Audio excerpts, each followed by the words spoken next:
거래하는 사람들, 트레이딩하는 사람들끼리의 모임을 나가보시면 흔히 하는 실수들이 있어요. 말실수. 어떤 거를 말실수를 많이 할까? 그래서 대화를 하다 보면 이 사람은 좀 초보구나. 이제 막 입문하셨구나. 아니면 이 사람은 좀 거래를 좀 잘하는 고수구나. 이런 게 대화를 하다 보면 느껴집니다. 자, 오늘은 거래하는 트레이더들끼리 어떤 부분을 참 실수를 하면서 좀 혼돈하는 개념들이 있는가? 이 부분에 대해서 얘기를 한번 해볼게요.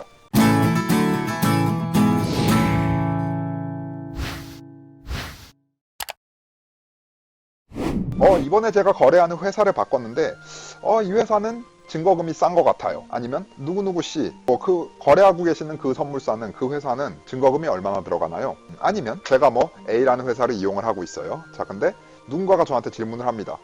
거기 증거금 얼마나 들어가요? 이 질문의 모순을 찾으셨습니까? 이 질문에 뭐가 잘못됐는지. 자, 일단 만약에 저한테 제가 A라는 회사를 이용을 하고 있는, 그래서 A라는 회사를 통해서 제가 트레이딩을 하고 있어요. 자, 근데 누군가가 저한테 물어봅니다. 그 회사 증거금 얼마나 들어가요? 자, 그러면 저는 어떻게 대답하느냐? 역으로 다시 물어보겠죠.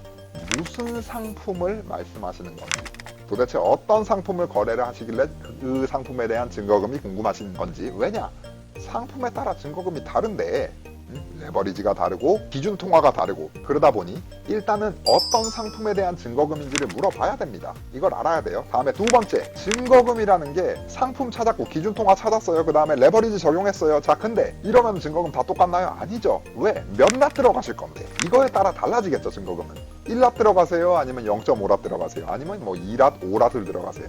이거에 따라 증거금은 당연히 달라지는 건데, 그냥 무턱대고 증거금 얼마 들어가는지 물어보는 거는, 이거는 뭘 좀 모르고 초보들이 질문하는 상황이라는 거. 그래서 증거금의 개념을 확실하게 이해를 하셨으면은, 증거금 얼마 들어가냐는 질문을 받았을 때 이렇게 역으로 두 가지 질문을 던지는 사람은 그래도 이 개념만큼은 아는 사람입니다.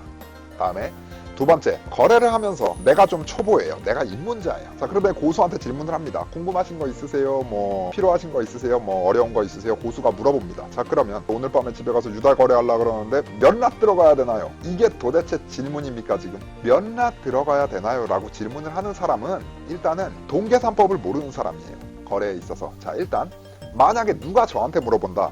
오늘은 좀 GBP USD 파다를 한번 거래해볼까 해요. 몇 납 들어가는 게 좋을까요? 추천해주세요. 자, 그러면 다시 역으로 질문을 하겠죠. 자금이 얼마나 되십니까? 본인의 트레이딩 자금이, 예탁 잔고가 얼마나 되시길래, 그리고 그 잔고 중에 얼마 정도를 증거금으로 쓰실 생각이십니까? 한마디로 거래를 얼마나 안전성 있게, 위험하게 하는 거래, 조금 리스크를 즐기면서 하시는 스타일이냐, 아니면은 거래를 좀 안전하게, 묵직하게 하시는 스타일인지, 이거를 제가 역으로 물어보겠죠. 그래서 안전하게 하는 거래를 추천을 드린다 그러면 내가 가진 자금의 10분의 1 이하로, 그 이하로만 증거금을 사용을 하는 거예요. 반대로 움직였다 그래도 90% 이상이 내가 감당할 수 있는 자금력이 되는 이런 거래가 안전한 거래니까.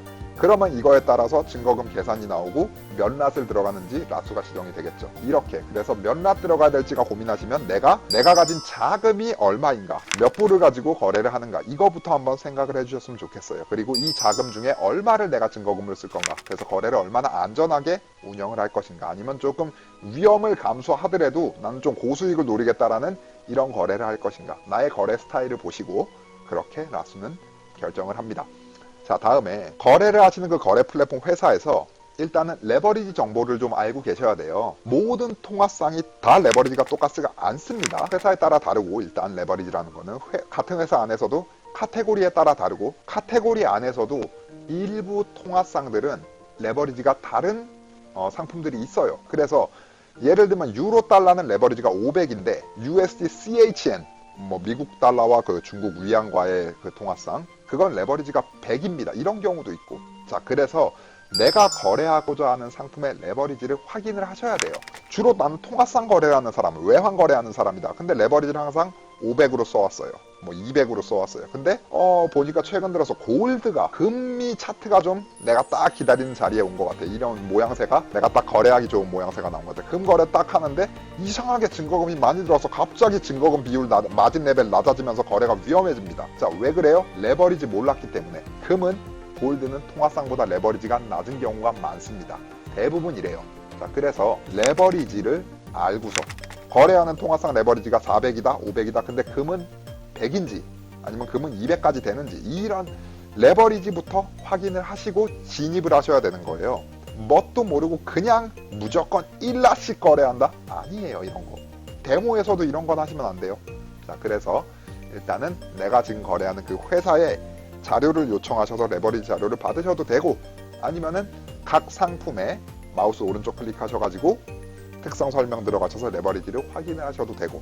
자, 이렇게 마지막으로 이런 게 있어요. 매도 호가가, 내가 지금 보고 있는 상품이 간단하게 설명드려, 매도 호가가 1이다, 매수 호가가 2다. 그래서 매수를 바이를 잡았다. 그러면 2에 들어갔겠죠. 가격 2에. 자, 근데 변동이 없어요. 오르지도 않고 떨어지지도 않았어요. 근데 나는 지금 마이너스 1이야, 내 계좌에. 왜? 들어간 상태에서 아무것도 안 움직였는데 내가 왜 지금 잃고 있지? 왜 그럴까요, 이거? 바이를 진입을 했어요. 매수 진입을 했어요. 자, 그러면 그때부터 내가 봐야 하는 청산 가격은 어디에서 청산돼요? 매도가에서 청산돼요? 매수가에서 청산돼요? 매수 진입했다면. 청산은 매도가에서 되는 거예요, 이제. 거꾸로 매도가에서 진입했다면 청산은 어디서 돼요? 똑같이 매도가에서 됩니까? 아니죠. 매수가에서 청산되겠죠. 자, 그래서 1이 매도가고 2가 매수가다. 매수가에 진입했다. 그럼 이제부터 나는 매도가를 보는 거예요. 얘가 나의 거래를 결정을 해주는 거예요. 거래의 결과를. 요 매수가와 매도가의 차이가 존재하는, 이거를 말씀 그대로 스프레드라고 부르고, 내가 진입한 게 바이 진입했다 그러면 이제는 셀 가격에서 매도 호가에서 청산이 된다라는 거. 거꾸로 매도를 진입했다, 셀 진입했다, 내가 청산되는 가격은 매수 호가라는 거. 바이 가격에서 청산이 된다라는 거. 이 부분을 알고 계셔야 돼요. 일단은 기본적으로 아주 기본적인 이야기였습니다. 자, 그래서 이제는 내가 거래를 보실 때, 그리고 어디 가서 대화를 하실 때 이런 부분에 대해서 기본 개념은 알고서 가면 좋겠습니다. 자, 오늘은 여기까지. 도움되셨으면 구독 눌러주시고, 자, 좋아요 한 번씩 눌러주시는 센스, 그리고 궁금하신 부분은 항상 댓글로. 오늘은 여기까지.